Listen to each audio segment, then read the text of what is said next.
बिस्मिल्लाहिर्रहमानिर्रहीम। अस्सलामुअलैकुम। उम्मीद है कि आप सब खैरियत से होंगे।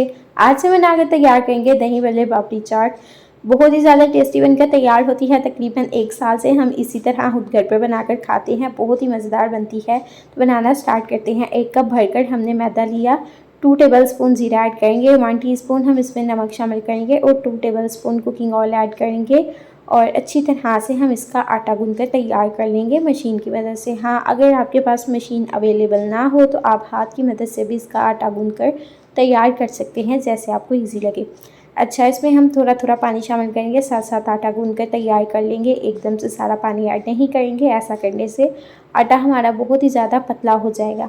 अच्छा, इस मशीन में ना आटा बहुत ही ज़बरदस्त गूंथ कर तैयार होता है। हाथ से अक्सर गूंदे ना तो थोड़ी बहुत गुठली रह जाती है, लेकिन बहुत ही सॉफ्ट आटा गूंथ कर तैयार होता है। एक साइड पर आटे को रखेंगे ताकि रेस्ट हो जाए उसकी। और यहाँ पर हमने बेसन लेना है। 3 से 4 टेबल स्पून भरकर बेसन लिया और अच्छी तरह इसको छान लेंगे। जो इसमें गुठली वगैरह थी ना उसको हम फेंक देंगे। 1/2 टीस्पून नमक शामिल करेंगे, 1/2 टीस्पून ही ज़ीरा ऐड करेंगे और 1 टीस्पून के करीब हम इसमें बेकिंग पाउडर शामिल करेंगे। थोड़ा सा पानी शामिल करेंगे और अच्छी तरह मिक्स कर लेंगे। और स्मूथ सा हमें इसका बैटर चाहिए। जब हम अपने नेक्स्ट स्टेप की तरफ चलते हैं, उसके लिए ना हमने एक बर्तन लेना है। कुकिंग ऑयल भरकर ना ग्लास के करीब इसमें शामिल करेंगे, इसको गर्म कर लेंगे। अच्छा, इसमें ना हमने थोड़ा सा अपना बैटर ऐड किया है और जैसे ही ऊपर आ जाएगा इसका मतलब है ये बिल्कुल परफेक्ट है। अब यहाँ पर अपनी फुल्कियाँ हम बना लेंगे। अच्छा, यहाँ पर ना हमने स्पून की मदद से इसमें बैटर ऐड करना है और जैसे ही हम ऐड करेंगे नीचे जाके बैठ जाएगा, साथ ही थोड़ी देर के बाद खुद ब खुद ये ऊपर आ जाएगा और बहुत ही अच्छी तरह से ये बनकर तैयार हो जाएंगी। आपने बस इनको उलट पुलट करके फ्राई कर लेना है जैसे आपको इनका कलर चाहिए होगा। अच्छा, ये बहुत ही अच्छे से फ्राई हो चुकी हैं। यहाँ पर हमने ठंडा पानी लेना है, पानी में डिप करके इसको रखना है और तकरीबन 10 मिनट के लिए खुद ब खुद सॉफ्ट हो जाएगी। और यहाँ पर आप देख सकते हो बहुत ही अच्छा इसमें जालीदार बन चुका है, बिल्कुल परफेक्ट है। पानी को हमने गिरा दिया और एक प्लेट में डाल कर रख लिया उन्हें। अच्छा, यहाँ पर जो हमने आटा गूंथ कर रखा है ना इसको काउंटर पर निकालेंगे और मैदा इसके ऊपर ना डस्ट करेंगे और इसको ना अच्छा खासा हम ना लंबाई में बेल लेंगे और बहुत ही बारीक हम इसकी रोटी बेल कर तैयार करेंगे, जैसा कि अभी आपको नज़र आ रहा है। अच्छा, आपको जिस साइज़ की पूड़ी बनानी हो ना उस हिसाब से बना लीजिएगा, जो भी कटर आपने यूज़ करना हो। यहाँ पर सिंपल हमने कोई भी एक डब्बा ले लिया है, उसका ढक्कन हमने यूज़ किया और इसी ऑयल में ना हम पूड़ियों को ऐड करते जाएंगे और जब तक इनके ऊपर अच्छा सा कलर नहीं आ जाता इनको फ्राई कर लेंगे। बहुत ही अच्छी तरह फ्राई हो जाएंगी उलट पुलट करके। इसी दौरान दोस्तों, अगर आप हमारे चैनल सीक्रेट रेसिपी ऑफिशियल पर न्यू है तो अभी तक से आपने हमारे चैनल को सब्सक्राइब नहीं किया तो सब्सक्राइब करें ताकि हमारी यहाँ न्यू आने वाली रेसिपीज़ आप तक पहुँच सके। ये बिल्कुल फ्री है।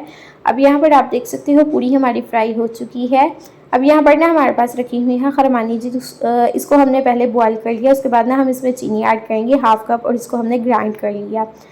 अब यहाँ पर हमने लेना है 1/2 कप के करीब चीनी और इसमें थोड़ा सा पहले दही शामिल करेंगे। एकदम से सारा दही ऐड नहीं करेंगे, अच्छी तरह मिक्स करेंगे। जैसे ही ये स्मूथ सा हो गया उसके बाद दोबारा से हम इसमें दही ऐड करेंगे और अच्छी तरह मिक्स कर लेंगे। ऐसा ये है कि दही हमारा थोड़ा मोटा मोटा रहेगा, बिल्कुल पानी की तरह नहीं बनेगा।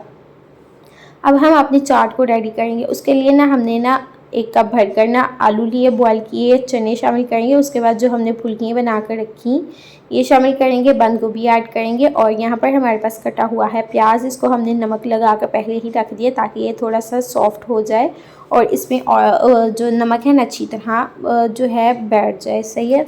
उसके बाद ना हम इसमें दही ऐड करेंगे और जो हमने चटनी बना कर रखी ये शामिल करेंगे। चटनी के बाद ना हम इसके ऊपर ना चाट मसाला डस्ट कर लेंगे और जो हमने पूरी बना कर रखी ना वो तोड़ के इसके ऊपर डाल देंगे।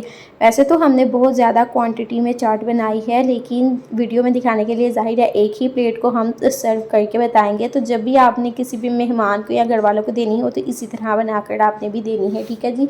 और होप सो कि आपको मेरी आज की रेसिपी अच्छी लगी होगी। बहुत ही मेहनत हुई है इस पर और बहुत ही यमी बनकर तैयार होती है। यकीन मानिए कि जब आपने ये रेसिपी एक बार बना ली ना तो आप लोगों के घर वालों ने कहना है बस हमें यही वाली खानी है चाट, तो यही बना कर दीजिए। रेसिपी अच्छी लगे तो इसे like share comment and subscribe करना मत भूलिएगा। अल्लाह हाफिज़।